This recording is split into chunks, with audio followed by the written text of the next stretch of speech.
পশ্চিম বিধানসভায় ৩০৬ জন BLO training শুরু হলো আজ থেকে।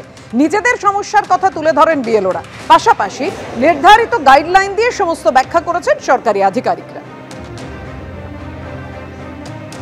আজ থেকে শুরু হয়েছে বিএলওদের ট্রেনিং। আমরা দেখতে পাচ্ছি যে বোর্ড রুম কাম ট্রেনিং হল লেখা রয়েছে যে ঘরে দুর্গাপুর মহকুমা শাসকের যে দপ্তর, সেই মহকুমা শাসকের দপ্তরের তৃতীয় তলায় যে বোর্ড রুম রয়েছে, সেই বোর্ড রুমে ৩০৬ জন যে রয়েছেন বিএলও, তাদের ট্রেনিং শুরু হয়েছে। এই হলের ভেতরে ট্রেনিং 11টা থেকে ট্রেনিং ৩০৬ জন, 3টে স্লটে ট্রেনিং শুরু হয়েছে এবং প্রতি স্লটে 100 জন করে ট্রেনিং দেওয়া হবে এবং এক একটি স্লট 1 ঘন্টা করে ট্রেনিং। সেখানে সরকারি আধিকারিকরা যেমন রয়েছেন, পাশাপাশি এই যে মহকুমা শাসকের দপ্তরের যারা আধিকারিক তারা রয়েছেন ভেতরে বোর্ডরুমে। ট্রেনিংয়ের শুরু হয়েছে এবং এক এক দিন এক একটি বিধানসভা ধরে এই ট্রেনিং পর্ব শুরু হয়েছে। আজকে দুর্গাপুর পশ্চিম বিধানসভা ৩০৬ জন বিএলও তাদের নিজের সমস্যার কথা তারা বলবেন।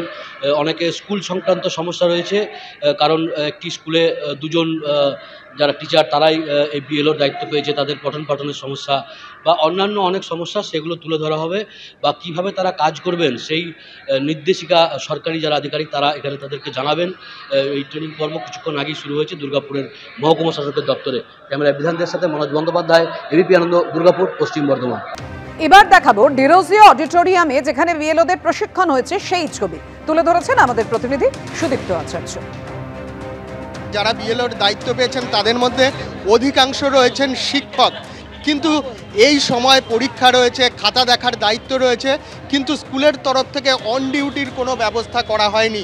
এই সমস্যার কথা কিন্তু তারা বারবার বলছেন। আমরা দেখতে পাচ্ছি একে একে বেরিয়ে আসছেন বিএলও ট্রেনিং নিয়ে। মোটামুটি 3টে বিধানসভা এই ডিরোজিও অডিটোরিয়ামে, কলেজ স্ট্রিটের সেখানে উত্তর কলকাতার 3টে বিধানসভার কেন্দ্রের যারা বিএলওর দায়িত্ব নিচ্ছেন, বেলেঘাটা, চৌরঙ্গি এবং তার পাশাপাশি কাশীপুর, বেলগাছিয়া, তাদের কিন্তু ট্রেনিং সম্পন্ন হলো সকাল 11টা থেকে দুপুর 1টা পর্যন্ত এবং তারা এই ট্রেনিংয়ের পর একে একে 4 তারিখ থেকে তাদের যে ফর্ম নিয়ে তারা বাড়ি বাড়ি যাবেন এবং প্রায় 1 মাস ধরে কিন্তু তারা এসআইআরের কাজ যাতে সুচারুভাবে সম্পন্ন হয় সেই দায়িত্ব পালন করবেন। ক্যামেরায় প্রবীরদের সঙ্গে Sudipta, ABP Ananda, Kolkata. The people are saying that it is our additional duty along with our original work in the school or the offices, but there is no such clear-cut indication and the officers are not at least ready to listen to us. The SIR may be implemented, but how far it will be implemented properly, I have a clear doubt in it. Definitely বলেছি, কিন্তু কোনো প্রশ্নেরই যথাযথ সদুত্তর নেই। নির্বাচন commission বলেছে এটা 4 November থেকে 4 December অবধি করতে, কিন্তু আমরা যা দেখছি সময়টা খুব কম, কাজ খুব বেশি, সময় কম। আমাদের বেশিরভাগ টিচারদের নেওয়া হয়েছে এবং টিচারদের অন ডিউটি সেইভাবে দেওয়া হচ্ছে না। এখনও পর্যন্ত ওনারা অন ডিউটি কোনো ডিক্লেয়ারলি ভালো করে বলছেন না, শুধু বলছেন আমরা কথা বলবো, কথা বলছি, এই পর্যন্তই বলছে, কিন্তু হাতে কোনো কাগজপত্র দিচ্ছেন না অন ডিউটি।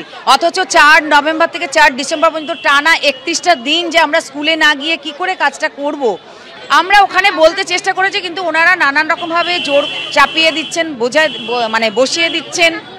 এটা নিয়ে আলোচনা চলছে, আমাদের জানিয়ে দেওয়া হবে এই বিষয়টা নিয়ে, কিন্তু এটা সত্যি খুব কষ্টকর। যদি অন ডিউটি আমরা না পাই, স্কুল এবং এই বিপুল পরিমাণ কাজ করা একসাথে করা সম্ভব না।